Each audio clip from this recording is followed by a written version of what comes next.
Seriously, how Sorochi is going to top this battle?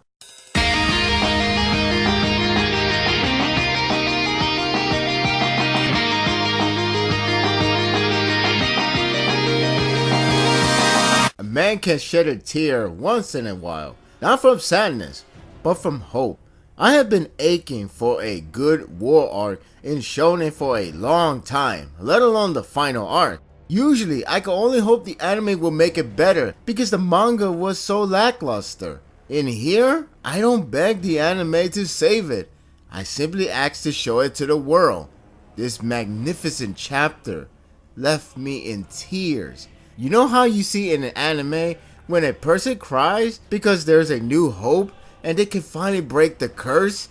That's how I felt when finally got to witness a gratifying moment in the final arc. And it's not even the end. It has just about what all other recent shonen final battle has, but not only is not the last part, so I expect something even more incredible. It was done in the utmost outstanding performance.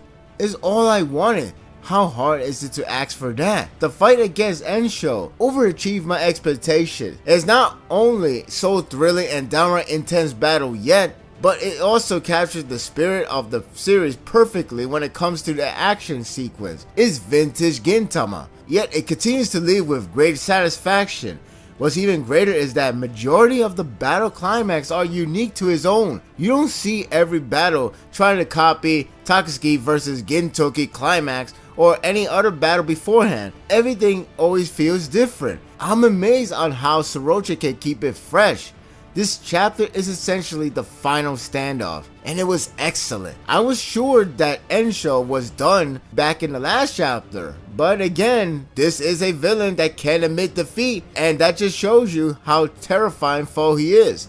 I know people hate him, as it intended to be, but in writing perspective, it's fantastic to have someone that is beyond stubborn to submit. What I love is how Takasugi and Ensho are at that final stand. How they're trying to strike first gives a riveting and high tension event. Everyone else fights to give their leader the opening to win the battle. This is just an incredible moment. The flashback contributes powerfully to the present time. While it's great to see what happened when Shokaku found Takasugi, the real purpose is the excellent build up to the final act. To begin with, it emphasizes that Takasugi isn't in bad shape as shown in the last chapter, but the magnitude is properly addressed here. He wasn't even supposed to fight anymore, hence why he can barely stand up now, but he's doing it for his people. The conversation between him and Takeshi is touching. The quote about living longer based on how bad you are is sad when you really think about it. It's just how he lived. That's how his life always has been. I love how he knows the magnitude of the war has gotten out of hand, so he wanted Matoko to leave. She is technically the co-founder of Keihitai, so it makes sense to have her go away in order to stay safe, because it's like if you have her killed, it feels like you destroyed the point of the group. It is surprisingly sweet that he always knows that she is not evil enough like them and wants to protect her, let alone with the respect to Banzai. Now I understand why her involvement always sways him to react, like in the last arc with the tear. A man who is said to be evil can have a good heart too. Then it begins the breathtaking sequence of the final standoff. This is perhaps the best monologue scene that I have seen in this arc because it is such a superb job. What helps so much is the fact that it's the climactic piece of the story of a hero being made. Hero is always needed for those who seek for one, and honestly, it's not a bad thing. However, what Sorochi tops it is the idea of a human and a man. It was building up since this volume began, and it was addressed properly. It all ends on a profound message. Hero is a title, and that's always going to be the case, but it's a title that gives hope to the fallen. It's like when you hear super, you would think that person is beyond powerful than any man. While it doesn't compare in terms of meaning, it compares in terms of what you believe in. Many fictional stories have a hero to count on, but in real life, like in a historical war, there is no true hero. There are only men. That's Takasugi. People fight for him to win, People fight to protect him. People fight to save him. They do so because they love him as whom he is, not what he is. Hero is a dream, and we can go beyond that. I can't do it justice to tell you how wonderful this monologue scene with the action sequence going on, but trust me, these two made it incredible. Everyone is out there fighting with everything they got. Ensho breaking his arm to make it able to swing one more time is sickening. But that's how intense it is. Tatsuki getting back up is breathtaking. I was clinging on to something, I don't even know, probably my mouse pad, for him to get back up on time. Instead of pulling the usual moment where the hero gets back on time, like you always see, like, whew, there you go, he got it on time. He actually was going to die. This series was being more realistic and how the situation would look like if one of the men gets back up first. But then, out comes the glorious save. I was beyond happy to see Matoko to save Tatsuki and led Ensho to his fall. It perfected the morale of a hero. They didn't see him as a hero, they see as their friend. That was so satisfying to see her to get one stoppage. The woman was saved by the man that led to the beginning of Keitai. Now the same woman saved the same man that would continue to lead. Just beautiful.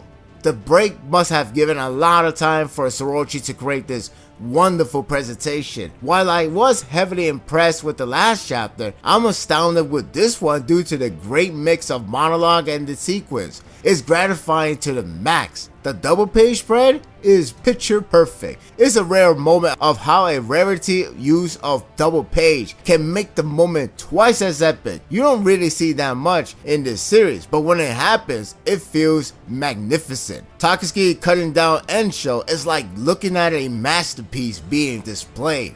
It's awesome. You could just end the series right there and I won't even complain. If that wasn't enough, Usuro, yes, he's finally back on the scene, even inputs his thought, and it's such a sinister way to say that Ensho is no longer needed.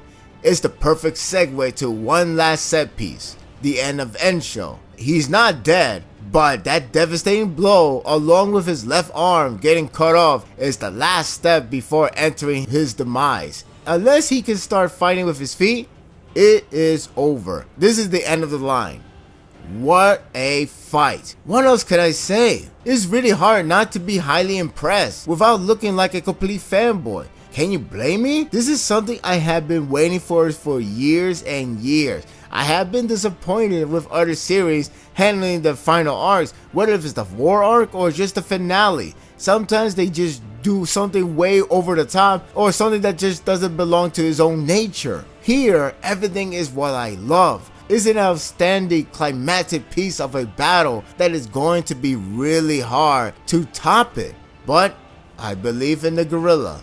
My only problem is now, my anger will rise significantly at US manga publication because we need this series to be here.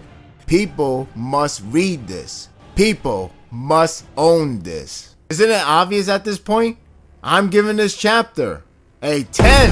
Unfriggin' believable. Really, what can I really say? This arc has been fantastic, and I know there's some bumps, but trust me, when you compare it to any other final arcs, this one has the least amount, and this one has been so satisfying in all corners, and I haven't been so thrilled by this kind of final arc in a long time. After so many disappointments here and there, this one really truly captures why this series is such a fantastic one. What are your thoughts of this chapter? I'm pretty sure Ensho is going to die in the next chapter, unless he becomes the coolest guy ever and he becomes friends with everybody else and everybody no longer have bad grudge against each other. Won't that be amazing? I would love that. No, that would kill the entire point of this volume. And that would do it for the review. I hope you enjoyed this one. If you like this and want more of this, subscribe to my channel and my world will be yours to stay. Until next time, take care.